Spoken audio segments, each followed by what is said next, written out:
Barangay Love Stories. Sa iyo at sa lahat ng mga nakatutok sa Barangay LS. Ako po si Tristan at ito ang huling bahagi ng aking kwento. Sa ikatlong bahagi ng kwento ko na naipadala ko sa inyo ay nag-break na kami ng girlfriend kong si Lumi. Bagamat magkaibigan na kami mula pagkabata ay hindi pa rin naging sapat. Nalubos na naming kilala ang isa't isa para patibayin ang relasyon na sinimulan naming dalawa. Pareho naman naming sinubukan na ang relasyon namin ay umubra pero mukhang hindi talaga kami ang para sa isa't isa. Nang makamove on si Lumi sa naging breakup namin ay nagkaroon siya ng panibagong manliligaw. At hindi ko nga akalain na si Jake yon. Dahil kaibigan ko na si Jake mula pa nung high school. Malaki na ang tiwala ko sa kanya kaya kahit papaano ay napalagay na rin ako. Hindi ko lang inasahan na sila yung magkakatuluyan dahil hindi naman nila gusto ang isa't isa noong una. Pero minsan talaga, mahirap hulaan kung paano maglalaro ang tadhana.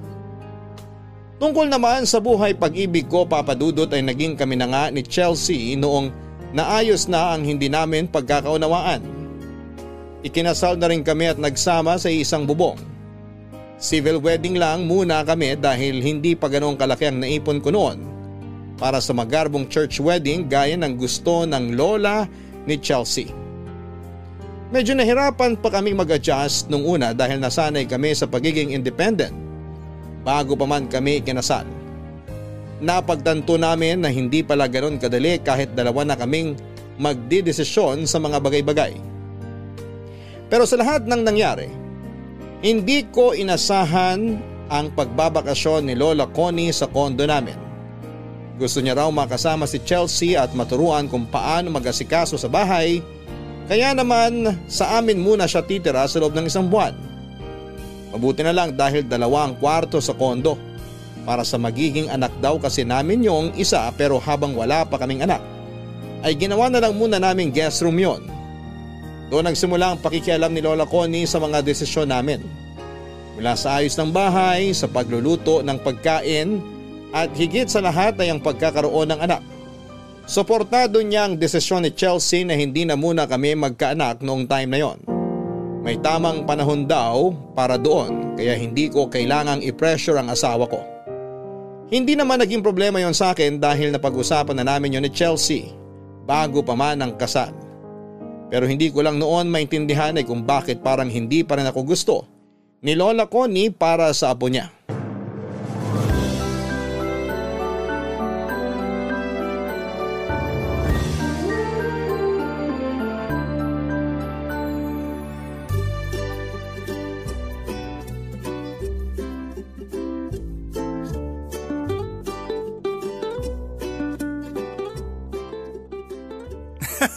Ang lupit mo talaga. Akalain mo yun? Naunahan mo pa ako mag-asawa? Isa lang ibig sabihin nun. Mag-asawa ka na rin. Magkaedad lang tayo.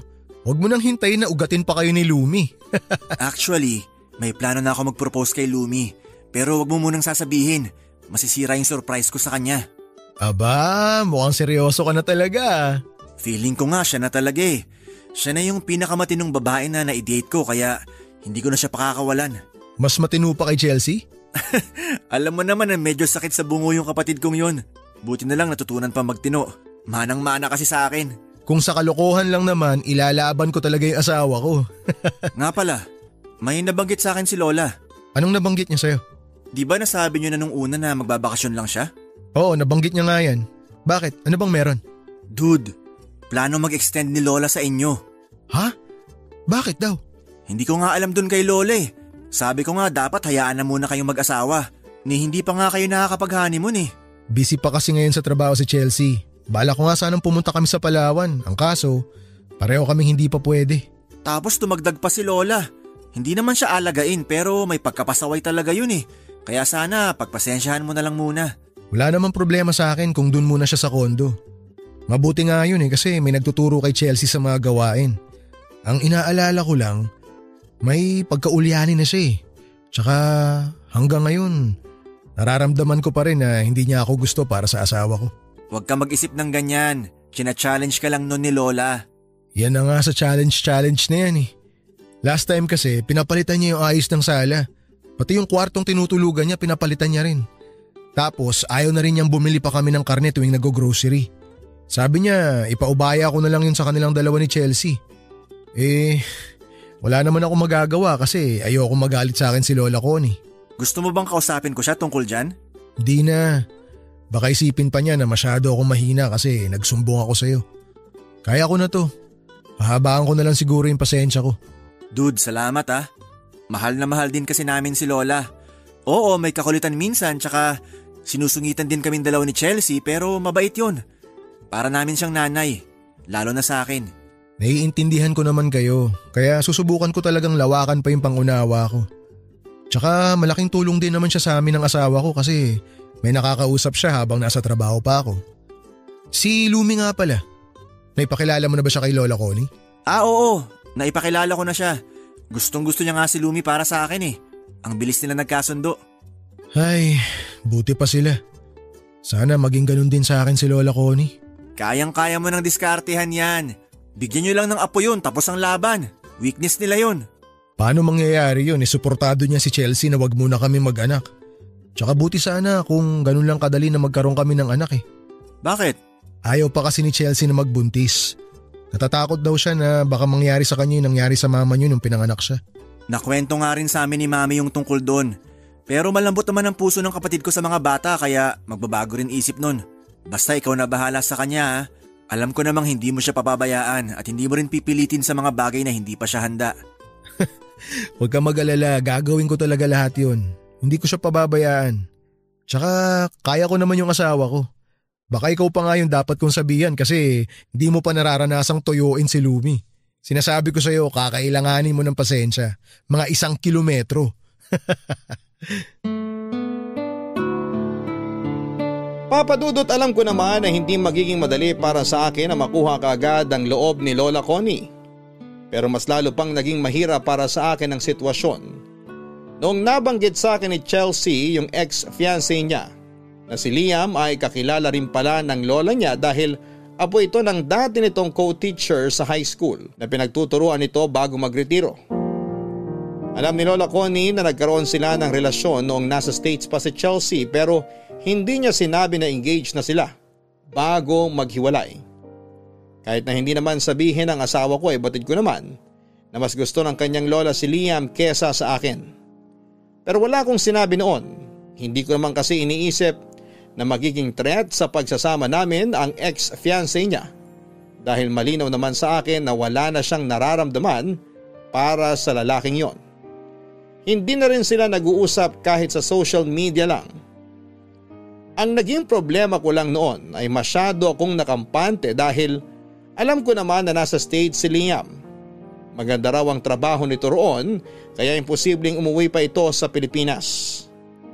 Pareho kasi sila ni Chelsea na elementary pa lamang ay nag-migrate na sa US kasama ng mga magulang.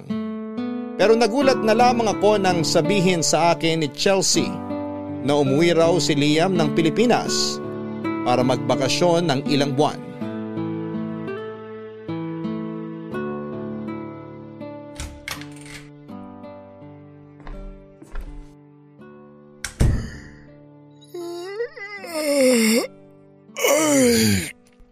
Kumusta si Lola? Nakainom na ba siya ng para sa maintenance niya? Yup. Tired? Oo, lagi naman baby. Pero syempre, nababawasan yung pagod ko kapag nakikita kita. Really? Look at me then. Eto na, nakatingin na ako sa'yo. Alam mo kung ano nakikita ko? Your wife? Diyosa. Diyosa yung nakikita ko. Come on, babe. That is so cringe. Stop it. Ano ba yan? Di ka na yata kinikilig sa akin eh. Ay, nga pala. Ako nang bahala sa mga gastusin dito sa bahay ha. Sabihin mo lang sa akin kapag may kailangan kang bilhin. Okay? Alright, if you say so. May gusto nga pala ako itanong sa'yo kung okay lang. What about? Tungkol sa ex-fiancé mo. What about him? Is the thought of him bothering you? Hindi naman. Itatanong ko lang sana kung Nagkita na kayo mula nung umuwi siya rito sa Pilipinas. Hindi ka ba niya pinuntahan? Why would he do that? We don't need to see each other. But if it does happen, I will let you know. Si Lola Connie, nakakausap ba niya? Lola mentioned that they met yesterday for Liam's grandma's birthday. Hindi ka ba niya inayang sumama? She wanted me to go but I said no. Bakit naman humindi ka? Because I knew you wouldn't like it. Ay, may tiwala naman ako sa'yo. Kaya next time na ayain ka ni Lola Connie, okay lang naman sa akin na sumama ka. Hindi kita pagbabawalan. What if I really don't want to go? I'd rather wait for you to come home. And if I do decide to see Liam, I'll make sure that you tag along. Pero paano kung makita mo siya ulit ng dahil kay Lola? It's not gonna change a thing because I value our relationship. Unless you're having doubts about our marriage. Huwag mong isipin yan, hindi kita pinagdududahan, maniwala ka. Sabi ko nga may tiwala ako sa'yo. Hindi lang talaga maganda yung pakiramdam ko sa pagbabalik niya rito eh. Sa totoo lang, pakiramdam ko kasi may gusto siyang gawin na hindi ko talaga magugustuhan. Don't worry about him. I'll avoid him as much as possible, so it's gonna be fine. Let's just get some rest. We have work tomorrow. Inaanto ka na ba? Huwag ka na munang matulog. Why? Pwede ba tayong Chelsea! Shh! Huwag ka na sumagot. Kunwari tulog ka na. What? But… Shh! Tulog na po si Chelsea la! Sigurado ka ba? Ang aga pa! Babe, humalik ka. Bilisan mo. Medyo lakasan mo para marinig ni Lola sa labas. Dali na! Babe, this is insane. She knows I don't snore. La, tulog na po talaga eh. May kailangan po ba kayo? Alam kong gising pa yung apo ko. Pinagdadamot mo lang siya sa akin. Lola, bubuksan ko po yung pinto para po makita ninyo. Wag na! Matutulog na lang ako.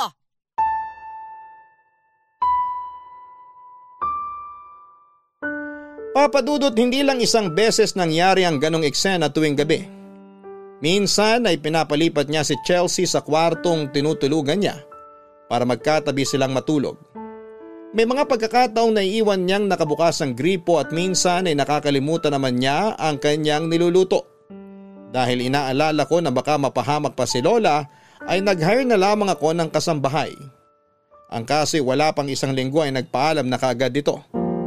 Sinusungitan daw kasi ni Lola Connie at pinapakialamanan sa mga ginagawa. Sumubok ako ulit na kumuha ng bagong kasambahay pero ganon pa rin ang nangyari. Hanggang sa sumuko na lamang ako at hinayaan ko na lamang si Lola sa mga gusto niyang gawin. Sa ikalawang buwan na kasama namin si Lola Connie ay doon mas nasubok ang pasensya ko. Inimbitahan niya kasi sa kondo ang ex-fiancé ni Chelsea na si Liam. Alala naman noon ang asawa ko sa magiging reaksyon ko. Kaya halos paalisin na niya ito habang nakikipagkwentuhan pa kay Lola. Pero nakisama pa rin naman ako ng maayos kahit na hindi ko yon nagustuhan. Mabuti na lamang at mukhang marunong din itong makiramdam. Si Lola Connie lang ang kinausap niya. Mukha naman siyang mabait at marespeto. Yun siguro ang nagustuhan sa kanya ni Chelsea noong bago pa lamang silang magkakilala. Ramdam ko noon ang mga tingin ni Lola Connie habang nakikipag-usap ako sa lalaking gusto sana niyang mapangasawa ni Chelsea kung hindi lang sana kami ikinasal. Minsan ay hindi na napigilan ng asawa ko na pagsabihan si Lola dahil sumusobra na rin ang mga sinasabi niya. Lalo na kapag harap-harapang ipinamumuka sa akin na si Liam sanang naging asawa ng apo niya. Ipinagmamalaki niya ang mga achievement nito sa ibang bansa at kung gaano ito kabait na apo sa mga lolo't lola niya. Pero hindi yung naging sapat na dahilan para hayaan kong maapektuhan ang pagsasama namin ni Chelsea. Kaya sa halip na magalit ay nag-isip ako ng paraan kung paano mas mabilis na mapapalapit ang loob ko kay Lola Connie.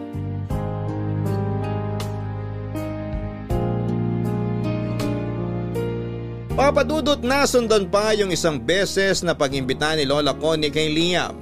Sa pagkakataong yun ay mas matagal itong nagstay sa bahay dahil nagpatulong pa si Lola sa pag-aayos sa mga halamang iniregalo niya sa amin. At kung ano-ano pa na kailangang ayusin. Hindi ko na raw kasi nagagawa ang mga yon dahil sa trabaho ko. Aaminin ko na medyo nainsulto ako sa ginawa ni Lola. Ni minsan naman kasi ay hindi siya nagpatulong sa akin. Nag-uusap lang naman kami kapag nagkakasabay-sabay kaming kumain. Pero pagkatapos noon ay hindi na ulit kami nagkikibuan. Doon ko na naisipang kausapin si Chelsea Papadudut. Tinanong ko siya kung may nasabi ba sa kanya si Lola Connie na mga ayaw nito sa akin para sana alam ko kung paano ko mas pagbubutihan ang pakikisama ko. Pero wala naman daw itong sinasabi sa kanya. Mas lalo tuloy naging mahirap para sa akin na maintindihan siya.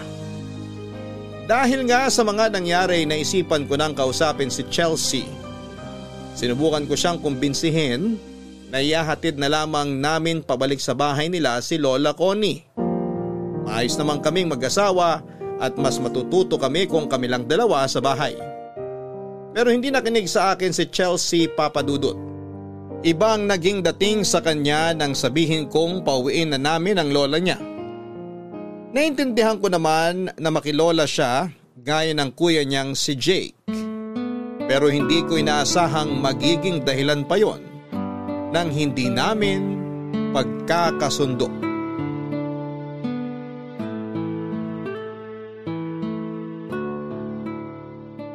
Babe,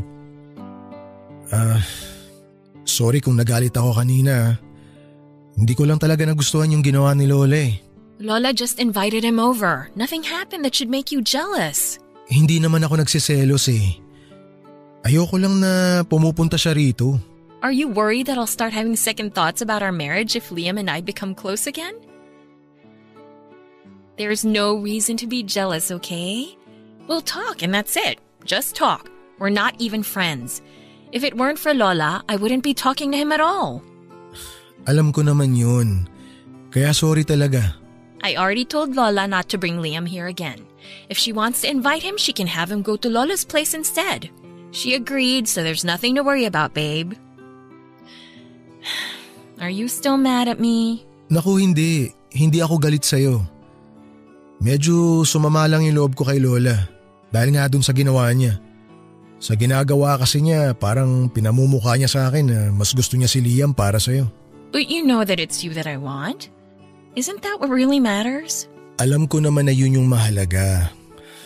Ang hirap lang kasi na nakakasama natin araw-araw si Lola pero ayaw naman niya sa akin. Kahit anong gawin ko, wala pa rin eh. Please be a little more patient. Lola's not gonna be here forever.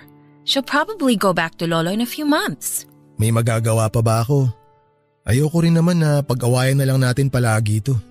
I'm sorry. I'll just talk to Lola if she pulls another stunt like this again, okay? Ay, okay. Since lagi naman kayong nagbabanding ni Lola, baka naman tuwing gabi, pwedeng tayo naman. So, do you want us to? Mm-hmm. You should definitely take a shower first. I can smell the clinic on you. Talaga? Yeah, so you should go. Don't worry, I'll wait for you. Sige sabi mo yan. Uy! Ay, sorry. Nakakaistorbo ba ako? Lola, what are you doing here? Pwede ba ako makitulog dito? Gusto lang kita kasing makatabi, Apo. Hindi po ba kayo komportable dun sa kwarto nyo? He, mas gusto ko rito. Doon ka na lang muna sa sala matulog. Malaki naman yung sofa, pwede ka na ron. But Lola, Tristan's tired. He won't get a good night's sleep on the sofa. Sus, edi palit muna kami ng kwarto. Doon na siya sa kabila at ito ako sa tabi mo. Lola? Ay, sige na, hayaan mo na babe. Doon na lang ako sa sala. Ligo lang ako. Babe, is it really okay? Oo naman, okay lang. Sige na po la, tabi na lang po kayo ni Chelsea. Pasok na po ako sa banyo. Akala ko aangal pa eh. Ay, basta ako, katabi ko yung apo ko, ayos na ako. Sige na po, matulog na po kayo. Lalabas po ako agad mamaya pagkatapos ko maligo. Good night po. Patabi na ako dito sa kama, apo ha? Lola, I can just sleep with you in your room so Tristan can rest here. Ay, ayoko ron. Mas gusto ko rito. Mas malamig dito eh. Kaya sige na, apo. Huwag mo na naman akong paalisin dito. I'm not asking you to leave. It's just that I feel bad for my husband. Don't be. He's gonna be all right. He's a grown man. He should be fine. Papa Dudut, kahit araw-araw sinusubukan ni Lola Connie ang pasensya ko, ay mas pinili ko pa rin na maging kalmado. Hindi ko siya sinasagot-sagot o binabastos kahit may mga pagkakataong napipiko na ako sa kanya. Hindi ko na nga po noon alam kung paano ko pa magagawang maging kalmado tuwing sinasadya niyang galitin ako. Basta ang alam ko na lamang noong time na yon ay ayokong masira ang pagsasama namin ni Chelsea. Simula nang dumating sa bahay si Lola Connie ay nawala na rin kami ng pagkakataon ng asawa ko na magkaroon ng oras na para sa aming dalawa lang dahil lagi na silang magkasama. Kaya minsan ay nagkikita na lamang muna kami sa labas pagkatapos ng mga trabaho namin para makapag-date bago kami umuwi. Pakiramdam ko tuloy ay para kaming mga teenager na nagtatago sa magulang namin. Natatawa na lamang kaming dalawa tuwing umuwi kami ng 10 oras ng gabi at pinuputak din ni Lola Connie ng sermon. Pero Papa Dudut, kung meron akong nakakainis at makaubos pasensyang moment kay Lola Connie, meron din namang pangyayari na nagiging masaya ito sa hindi sinasadyang pagkakataon. May time kasi noon na naglalakad sa park si Lola at natagalan din siya roon bago bumalik sa kondo. Gusto ko nga sana siyang samahan pero palagi niyang sinasabi na kayang-kaya pa niyang umuwi ng mag-isa. Ang kaso, ganito ang nangyari pagbalik niya.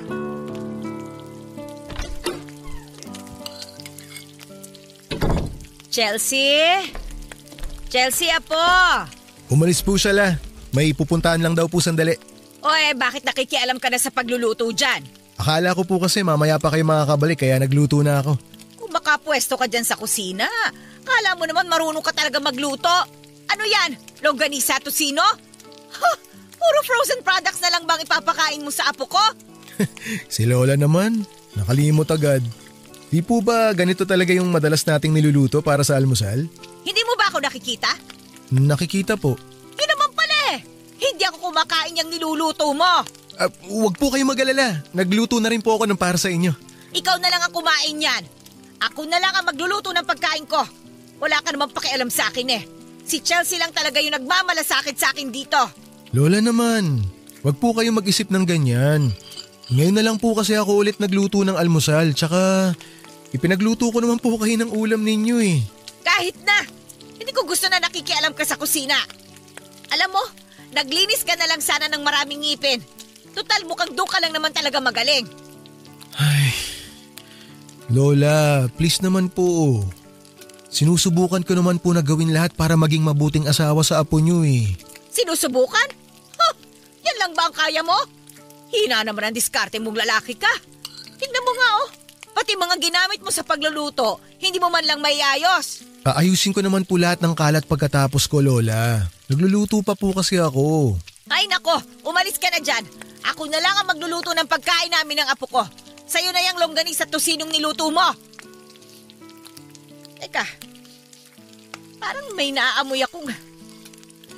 Ang baho naman! Parang malansang ewan. Hanapin mo nga kung saan ang gagaling yon. Hindi mo kasi inaayos yung pagkilos mo dito sa kusina kaya namamaho na. Lola, alam ko na po kung ano yung naaamoy nyo. Uy, alam mo na naman pala eh. Bakit nakatayo ka lang dyan? Kunin mo na, titapon mo na sa labas. Baka po magalit kayo eh. Ano? At bakit naman ako magagalit? Eh sinabi ko na nga ilabas mo. Yung sapatos nyo po, Lola, na nakatapak po kayo ng jackpot. Ano?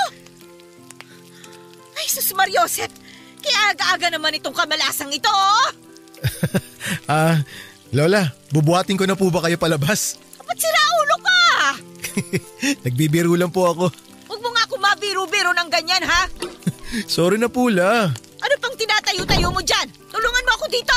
What's going on here? Oh, what's that smell? Nakatapak kasi ako ng dumi ng aso dun sa labas kanina eh. Hindi ko naman napansin. Ayan tuloy, nadala ko pa hanggang dito. I bet you thought it was my husband who smelled. Oo na. Malay ko ba naman na aabutan ako ng malas dun sa labas. Pinaglololo ko pa ako nitong asawa mo. Ano pang tinatayo-tayo mo dyan, Tristan? Kumuha ka na ng map! Lola, don't be so harsh. You could have said it nicely. It's not his fault that you stepped on dog poop. Pasensya ka na ha. Uminit lang talaga ang ulo ng lola mo eh. Here, let me help you wash that off. Papadudot pagkatapos ng araw na yon, kahit papaano naman ay naging magaan na ang pakikisama sa akin ni Lola Connie. Hindi na siya masyadong nagsusungit at hindi na rin masyadong nakikialam. Maliban na lang sa pagkain. Health conscious kasi sila ni Lolo. Hindi na nakapagtataka yon dahil kahit pareho na silang 78 years old ay malakas pa sila. Pero kahit nabawasan na ang pakikialam niya sa amin ng asawa ko, may isang bagay naman na hindi talaga nagbago. Hindi na nga muli pang inimbitahan ni Lola Connie sa bahay namin si Liam. Pero nag-set up naman siya ng lunch date para sa kanila nila Chelsea. Hindi naman yon inilihim sa akin ng asawa ko dahil may usapan kami na hindi kami maglilihim sa isa't isa. Ang hindi ko naman maintindihan noon ay kung bakit hindi marunong mag-set ng boundaries si Liam dahil sunod na lang ito ng sunod sa gustong mangyari ni Lola Connie. Kahit na alam niyang makakasira lamang yon sa pagsasama namin ng asawa ko. Muli kami nagkatampuhan ni Lola Connie, Papa Dudut, at nangyari pa yon kung kailan malapit na ang birthday ni Chelsea. Ayaw na sana niyang mag-prepare pa kami ng bonggang selebrasyon. Pero nagpumilit ako dahil minsan lang naman yon mangyari sa isang taon. Isa pa yun din ang unang beses na magbe-birthday siya sa Pilipinas mula nang umalis sila. Ako sana ang magiging punong abala para sa birthday party pero tinamaan naman ako ng trangkaso. Magpapatulong na lang sana ako kay Jake pero inunahan na ito ni Lola Connie.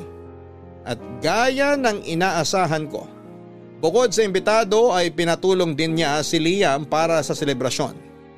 Hindi lang po yun ang nangyari.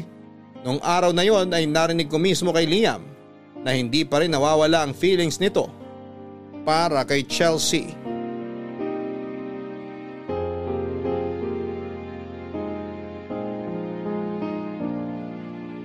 Muntik na akong magsalita ng hindi maganda noong marinig ko ang pag-uusap ni Lola Connie at Liam tungkol sa nararamdaman nito kay Chelsea, Papa Dudut. Diretsahang inamin ni Liam na hindi ganong kadaling kalimutan ang pinagsamahan nila. Handa pa naman daw sana siyang magpatawad noon pero bigla na lamang umuwi ng Pilipinas si Chelsea. Kaya nawala na sila ng pagkakataong makapag-usap ng mas maayos. Akala ko noon, ako lang ang maapektuhan sa nangyari pero kung hindi ko yon nagustuhan, mas lalo naman si Chelsea. Sa pagkakataong yon ay kinausap na niya ng masinsinan si Lola Connie at sinabing hindi na niya nagugustuhan ang pagpupumilit nito na maging malapit pa sila ni Liam sa isa't isa. Hindi ako nakialam sa usapan nila, Papa Dudut. Ipinaubaya ko na lamang sa asawa ko ang pakikipag-usap sa lola niya dahil sila naman ang mas nakakakilala sa isa't isa.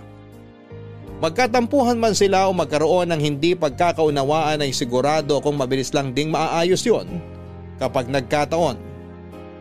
Papa Dudut, humingi naman ng dispensa sa amin si Lola Connie. Mukhang sincere naman siya noon at balak nang totohanin ang mga sinasabi niya. Kaya pinalampas ko na lamang ulit yon. Pero sa huli ay hindi pa rin siya nakumbinsi ni Chelsea na bumalik na sa bahay nila ni Lolo. Hindi ko na rin naman siya pinilit na umalis. Nung medyo nagkaayos na kami ni Lola ay saka naman kami nagkaroon ng problema ng asawa ko dahil sa pagiging magastos niya. Naiintindihan ko naman noon na nasanay siyang nabibili lahat ng gusto niya noong hindi pa kami kasal. Pero dahil kailangan na rin naming mag-ipon para sa future namin ay medyo hindi kami nagkaintindihan. Oh, bakit parang ang tahimik mo? Wala. May iniisip lang. May problema ba kayo ng kapatid ko? O si Lola na naman yung problema mo? Wala kaming problema ni Chelsea. Wala rin namang ginawa si Lola sa akin. Ano nga? Dude, kilala kita. Hindi ka mapapaisip ng ganyan kung wala kang problema. Ay, sige na, sasabihin ko na sa'yo. Nagkatampuhan kasi kami ni Chelsea. Sabi ko na bakit kayo nagkatampuhan? Nabanggit ko kasi na medyo napapasobra yung paggastos niya. Huwag mo sanang mamasamain ha. Alam ko na ako yung lalaki sa amin kaya ako talaga yung dapat na mag-provide. Ang kaso, hanggang ngayon hindi pa rin marunong mag-budget yung asawa ko eh. Dude, huwag ka mag-alala. Gets kita. Kilala ko yung kapatid ko at alam ko na gastadora talaga yon. Sa skincare pa lang niya kulang na yung sweldo niya eh. Pagpasensyahan mo na muna. Nag-a-adjust pa yun ngayon. Kaya nga, gets ko naman na nag-a-adjust pa siya. Tsaka wala naman akong problema sa skincare niya eh. Ang ibig ko kasing sabihin, marami pa rin siyang binibili na hindi naman namin kailangan.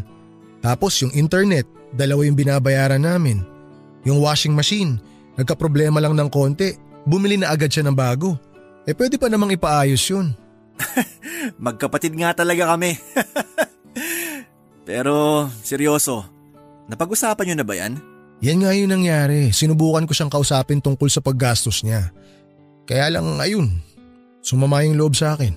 Naiintindihan ko naman kayo pareho. Hindi ko alam kung makakatulong tong sasabihin ko pero kailangan nyo talaga mag-usap. Hindi pwedeng magmatigasan kayo. Kung gusto mo na maintindihan ka niya, pag-usapan niyo yung mga plano niyo para sa future niyo. Dalasan niyo na pag-usapan yon para mas madali niyang maiintindihan kung bakit kailangan niyo magtipid at mag-ipon. Humahanap lang talaga ako ng tiyempo.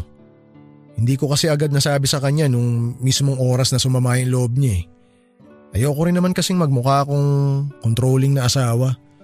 Kaya pinag-isipan ko munang mabuti. Syempre iniingatan ko rin na masaktan siya sa mga sasabihin ko. Basta ako, hindi ako nag-aalala na ikaw yung naging asawa ng kapatid ko. Ngayon pa lang nakikita ko nang secure na yung future niya sa'yo. Ewan ko sa'yo. Sisimulan mo na naman ako dyan sa panguuto mo. Nga pala, kumusta kayo ni Lola? May World War III pa ba? Wala na. May ceasefire agreement na kami ni Lola. Talaga? Biro lang. Siyempre walang agreement. Pero napansin ko medyo mas nagiging mahinaw na siya nitong mga nakaraan. Hindi niya na ako sinisermonan tsaka hinahayaan na rin niya akong kumilos sa kusina.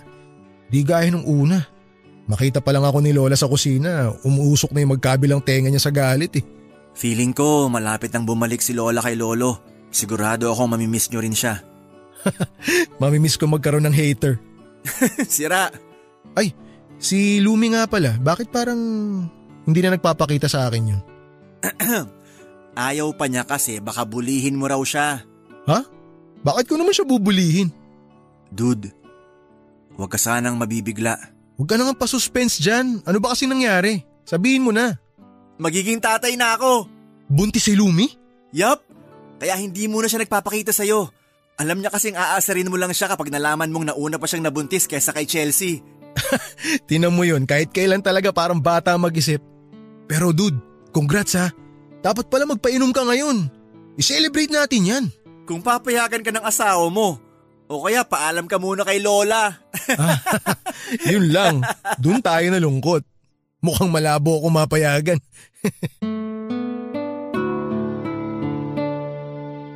Papadudot, hindi ko noon inaasahan na mauuna pang mabuntis si Lumi kaysa kay Chelsea. Pero kahit na hindi yon kaagad ipinalam sa akin ng kaibigan ko, ay masaya pa rin ako para sa kanilang dalawa ni Jake. Aaminin ko na sumagi rin sa isipan ko noon na posibleng sabay pa kami ni Jake na magiging tatay kung pumayag na lang si Chelsea na bumuo na kami ng pamilya. Pero pinanindigan ko rin yung sinabi ko noon na hindi ko siya ipe-pressure. Nabanggit din sa akin ni Jake noong nagkakwentuhan kami na kinausap pala niya si Lola Connie. Sinubukan niyang kumbinsihin ito na doon naman sa bahay niya magbakasyon para makasama niya rin si Lumi. Pero hindi ito pumayag, papadudot. Kahit ganoon ang nangyari ay napansin ko naman na unti-unti nang nagbabago ang pakikitungo ni Lola sa akin. Nirerespeto na niya ang oras naming mag-asawa, hindi kagaya nung una. Hindi na siya nakikitulog sa kwarto namin at hindi na rin nangungulit kay Chelsea tuwing gabi. Kaya naman sa mga sumunod na araw ay naisip kong hayaan na lamang si Lola Connie kung hanggang kailan niya gustong manatili sa kondo.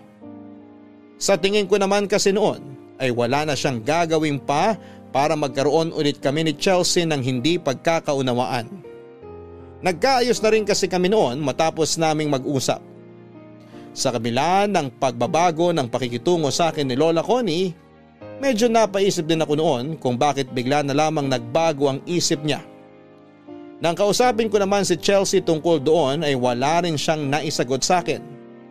Ang sabi niya lang ay baka gusto na rin ni Lola na makipag-ayos sa akin. Total ay magdadalawang buwan na itong nakatira sa amin. Si Liam naman ay hindi na rin nagparamdam pa ulit kay Chelsea. Bala ko pa lang sana siyang kausapin noon pero nalaman ko sa asawa ko na pabalik na ito sa States. Nagkausap daw sila bago ito nagbook ng flight. Inamin ni Liam na si Chelsea naman talaga ang dahilan ng pagbabalik niya. Pero wala rin siyang balak na magstay ng matagal sa Pilipinas dahil nasa States ang kanyang trabaho. Dahil doon ay unti-unti na akong nakahinga ng maluwag, Papa Dudut.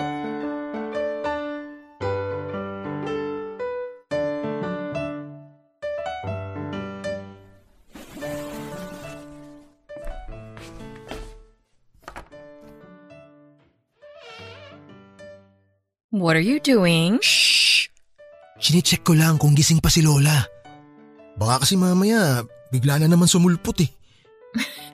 Babe, it's just Lola. Relax. Ay, tama ka. Kailangan ko nang mag-relax. Masyado na akong balisa. Si Lola kasi, ang daming kayang gawin. Like pushing your buttons? Isa na yun. Pero kaya ka rin niyang ilayo sa akin. Hey, Lola wouldn't do that. And just so you know, I'm not leaving you. Teka, bakit parang ang sweet mo yata ngayon? Anong meron? Kinakabahan ako sa'yo ha? Nothing special. I'm just happy that you and Lola are okay now. Ngayon lang yan. Di natin sure kung tatagal. Sa totoo lang, alam mo, nagtataka talaga ako kung bakit parang biglang bumait sa akin si Lola eh. May ginawa ka ba? What makes you think I did anything? Ewan, parang bigla na lang kasing nagbago yung ihip ng hangin kay Lola Connie. Di ko nga masabi kung totoo na ba yun o bumubuelo lang siya.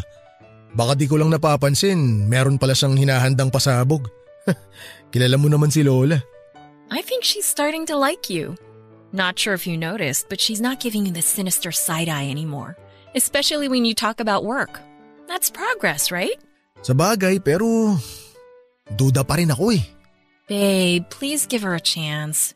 Joke lang. Oo naman, bibigyan natin siya ng maraming chance. Alam mo naman na matagal ko nang gustong magkasundo kami ni Lola Connie. Kaya kung totoong pasado na ako sa kanya, edi maganda.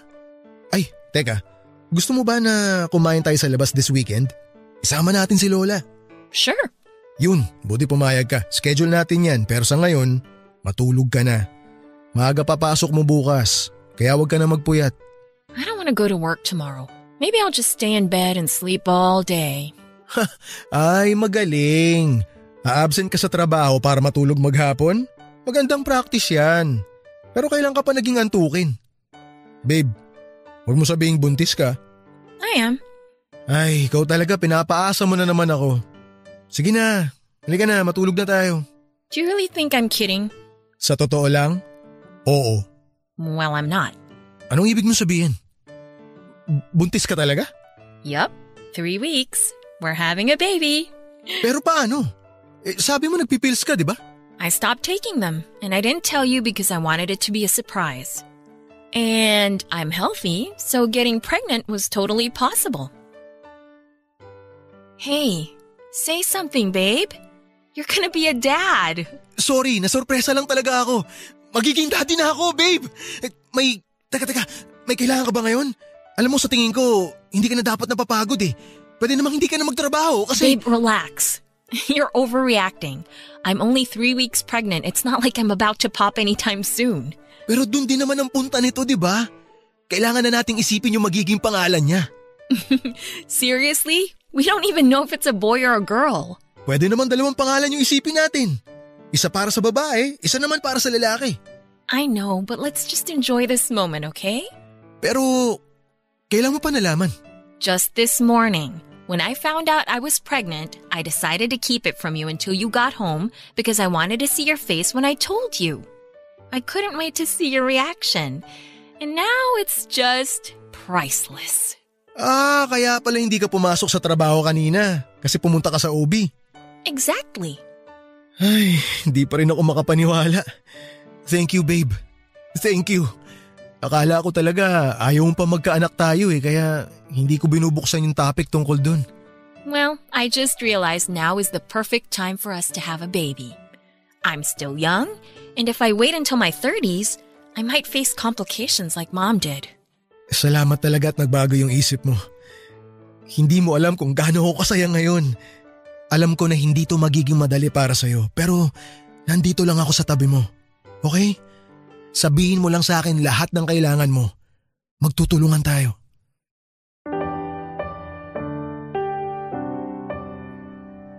Papa Dudut, halos hindi pa rin ako makapaniwala noong sinabi sa akin ni Chelsea na magkakaanak na kami. Hindi talaga sumagi sa isip ko na mangyayari kaagad yon dahil alam ko naman na ayaw pa talaga niyang magbuntis. Ina-expect ko na baka sa susunod na mga taon pa niya maisip na bumuo kami ng sarili naming pamilya. Kaya hindi ko may paliwanag yung sayang nararamdaman ko nang sabihin niya sa akin yon. Lalo na nung ipakita niya sa akin ang resulta ng pregnancy test niya. Pakiramdam ko noon ay nagkaroon na ng purpose ang lahat ng ginagawa ko. Mas ginanahan akong magtrabaho.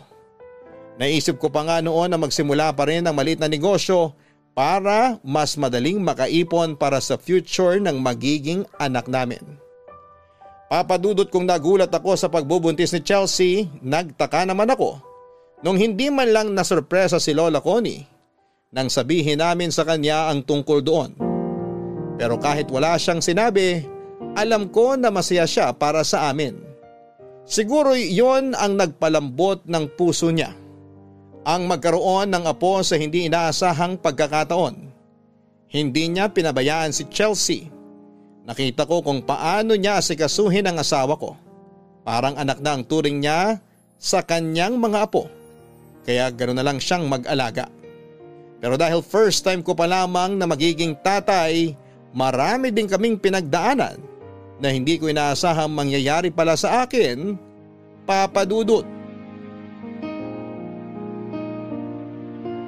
Papa Dudut, akala ko ay magiging madali lang ang pagbubuntis ni Chelsea. Marami pala talagang pagbabago kapag madadagdagan na kayo at magiging isa ng pamilya. Noong first trimester ay naging madalas ang pagiging mainitin ng ulo niya. Lalo na tuwing umaga yung tiyempong pareho kaming papasok sa trabaho. Hatid sundo ko siya. Pero kapag naiinis siya sa akin ay mas pinipili na lamang niyang mag-commute. Naging sensitive na rin siya pagdating sa mga pagkain at kung ano-anong amoy. Kaya naman naging maingat na lamang ako noon. Ayos lang naman sa akin ang lahat ng yon, Papa Dudut. Ang mahalaga lang sa akin ay healthy siya at ang magiging anak namin. Tinanong ko siya kung kaya pa niyang magtrabaho dahil pwede ko naman siyang patigilin muna. Pero hindi siya pumayag. Maiinip lang daw siya at may stress ng sobra kapag wala siyang ginagawa. Madalas din siyang nagiging emosyonal, lalo na kapag napag-uusapan ng mga magulang nila dahil naiisip niya na baka mangyari din sa kanya ang hirap na naranasan ng kanyang ina noong ipinagbubuntis siya nito. Mabuti na lang at kasama pa rin namin si Lola Connie na siyang kumausap sa asawa ko. Si Lola kasi ang mas nakakaalam kung paano i-handle ang ganong sitwasyon. Kaya malaki ang pasasalamat ko sa kanya, Papa Dudut.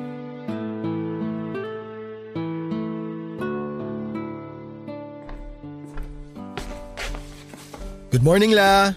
Kumusta po tulog niyo? Ayos naman. Ano ba yung niluluto mo? Magsasangag po. Mamaya umpisahan ko na po yung mixed veggies na iluluto ko sa butter. Yung mixed vegetables, wag mo nang lagyan ng itlog ng pugo. Hindi kumakain nun si Chelsea. Sige po La, buti na lang po nasabi nyo. Wala ka bang trabaho ngayon? Sarado po yung clinic pag weekends, Lola. Nakalimutan nyo na naman po. Sinasabi mo bang makakalimutin na ako? Hoy, para sabihin ko sa'yo, matalas pa tong memorya ko. Kayang-kaya ko pa makipagsabayan sa mga bata. Lola, kumalma lang po kayo. Hindi naman po ganun yung ibig kong sabihin eh. Ganun na rin yon. La, normal naman po sa atin na makalimot minsan. Kahit naman po ako nakakalimot din. Kaya wag na po kayong magalit. Please. Ay, hindi naman ako nagagalit eh. Ayoko lang na pinamumukha sa akin na matanda na ako. Alam ko naman yung edad ko. Pero gusto ko lang mabuhay sa paraang hindi ko mararamdaman yung pagtanda. Naiintindihan ko naman po kayo, Lola. Pasensya na po talaga. Hayaan mo na nga. Huwag natin pag-usapan yan. O siya, ano pa bang iluluto mo? Wala na po akong ibang iluluto, Lola. Ito lang pong sinangag tapos yung mixed veggies mamaya. Patapos na ba yung sinangag mo? Hindi pa po. Isasalang ko pa lang po, Lola. Bakit po? Gutom na po ba kayo? Hindi naman, pero may suggestion ako para mas sumarap yung sinangag mo. Talaga po? Ano pong suggestion nyo, La? Sige po, sabihin nyo lang. Ay, lagyan mo ng maraming bawang. Sigurado akong kikiligin yung apo ko sa sarap ng sinangag mo. Talaga po? Kikiligin siya? Aba, lalagyan ko po ng marami. Ay, very good, apo. Salamat po, Lola. Sana po sa susunod, maturo nyo rin po sa akin yung mga specialty na niluluto nyo. Para kapag nakauwi na po kayo kay Lolo, may magluluto pa rin ng mga ganon para kay Chelsea. Pinapaalis mo na ba ako? Po? Naku, hindi po. La, ayan na naman po kayo. Wala po akong ibig sabihin dun sa sinabi ko. Ang sa akin lang po, syempre, darating talaga yung araw na kaming mag-asawa na lang dito sa unit. Hindi naman po pwedeng konting kibot tatawag kami sa inyo o kaya sa mga magulang ko. Dapat matuto rin kami. Kaya ngayon pa lang, medyo nagpa-practice na ako. Yung asawa ko, hindi naman nag-practice noon. Iba lang talaga kayong mga bata sa ngayon. Masyado nyo ginagawa komplikado yung mga bagay na simple lang namang gawin. Oh, good morning. Good morning, babe. Buti gising ka na. Sakto, nagluluto pala ako ng breakfast. What's that smell? It's not... Gosh, I'm gonna throw up. Teka, ayaw mo ba ng sinangag? My goodness, Justin, take it away. Ha? Pero akala ko mas masasarapan kapag maraming bawang. Just take it away, will you? Lola. Oh, bakit? Ikaw naman ang nagluto niyan, hindi ba? Pero Lola, sabi niyo po. Yan ang napapala ng mga uto-uto. Lola naman eh. Aawain na naman po ako nitong asawa ko niyan. Dapat lang yan sa'yo. Now, will you please leave and throw that out? Babe, teka, si Lola yun. I said go! Oo, eto na. Sige na, ilalabas na. Papadudot, hindi naman ako napipikon sa mga ganong biro ni Lola dahil nasanay na rin ako sa kanya. Ang kaso, maghapon akong hindi nakauwi noong araw na yon dahil mainit ang ulo ng asawa ko sa akin.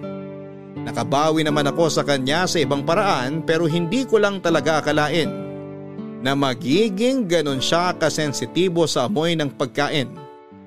At alam ni Lola na ayaw yon ni Chelsea. Kaya nung sumunod na araw ay natuto na ako. Bago ako magluto ay nagsisearch na muna ako ng mga pagkain o ingredients na nagtitrigger sa mga buntis. Nang mapansin naman yun ni Lola ay tinawanan niya lamang ako. Pero sa kabilang banda ay natuwa siya na nagkukusa na akong matutuhan ng mga bagay-bagay tungkol sa mga buntis. Natapos ang 2 buwan ni Lola Connie nang hindi pa rin kami lubusang nagkakasundo. Hindi na siya nag-extend pa ulit ng pananatili sa amin at nagpasundo na siya kay Jake para umuwi kay Lolo. Nung 1 linggo nang wala sa kondo si Lola Connie ay saka ko lang napagtanto na parang may kulang doon kapag wala siya. Sa lahat ng ginagawa ko ay lagi kong naaalala ang mga sermon ni Lola, lalo na ang pagpuna niya sa mga kapalpakan ko sa kusina. Saka ko lang napagtanto na ganon lang pala talaga ang love language niya. Nang makauwi raw kasi siya ay naikwento sa akin ni Jake na ipinagmamalaki ako ni Lola Connie sa kanila. Dahil doon ay parang nakalimutan ko lahat ng hindi namin pagkakaunawaan. Lalo na yung tungkol kay Liam. Aminado naman daw siya na hindi niya ako gusto para kay Chelsea nung una, Pero sa maikling panahon na nagkasama kami ay napagtanto niya na hindi naman daw pala nagkamali ang apo niya sa pagpili ng mapapangasawa. Pakiramdam ko tuloy noon ay tunay na apo na ako ni Lola Connie.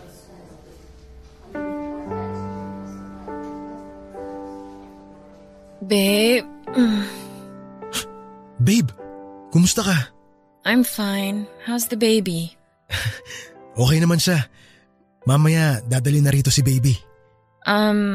Why did you keep your phone? What were you watching? Ano? Nanonood lang ako kung paano magpalit ng diapers. Seriously? Sorry na.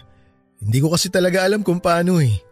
Tsaka gusto ko sana paglabas nyo, ako muna mag-aasikaso kay baby habang hindi ka pa pwede. Aw, I am so proud of you. Mas proud ako sa'yo, babe. Kasi kinaya mo. Kaya thank you. Kasi dumating ka sa buhay ko. Ibinigay mo sa akin yung pangarap ko na magkaroon ng sarili kong pamilya. You deserve this, and I'm just so happy that we're finally a family. Napakaswerte ko talaga sa'yo, babe. Hulog ka ng langit sa akin. Pakis nga ako sa asawa ko. Mahal na mahal ko kayo ng anak natin. Siya nga pala, babe. Nagpapalinis ako ngayon ng kondo habang nandito pa kayo. Kumuha ako ng kasambahay para may mag-aasikaso sa ibang gawain. That's good. So were you able to take a nap? Medyo. Nakaidlip naman ako ng konti kanina habang nakaupo dito. Okay, good. So you got to rest a little bit.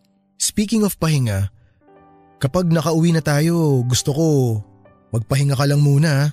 Sounds good. Thank you, babe. Ano ka ba? Bakit ka nagsi-thank you? Normal na pagkatapos mong manganak, dapat makapagpahinga ka ng husto. I just appreciate everything you do. Mahal ko kayo ng anak natin.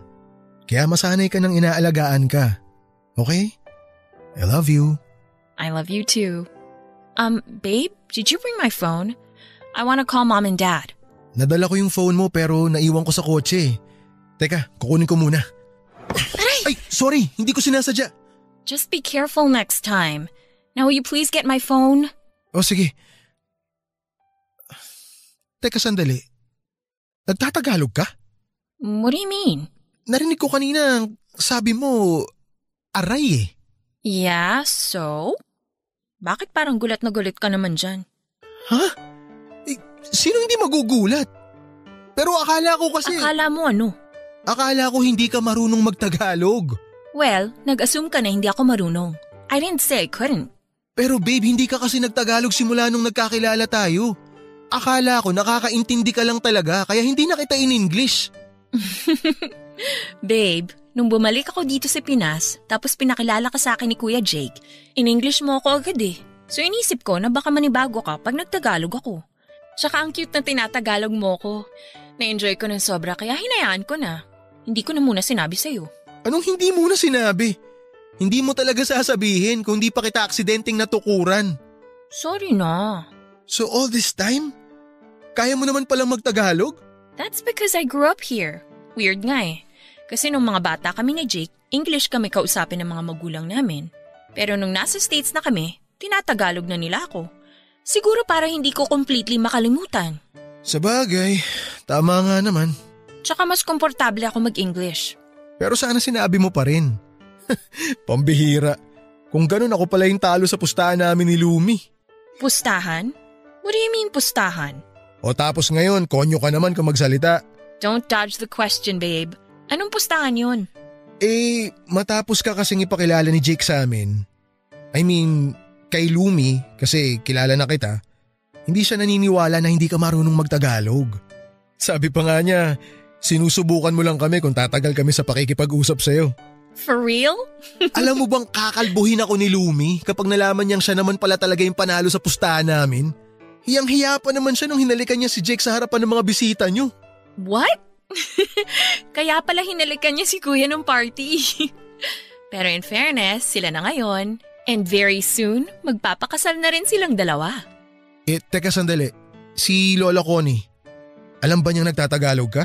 Oo naman. Pero nasanay lang talaga ako mag-English kaya ganun ko siya kausapin. Ay, Meron pa nga moment na nasabihan kita na simpleng Tagalog na lang, hindi yung pa maintindihan. So, nagigets mo naman pala lahat ng sinasabi ko noon?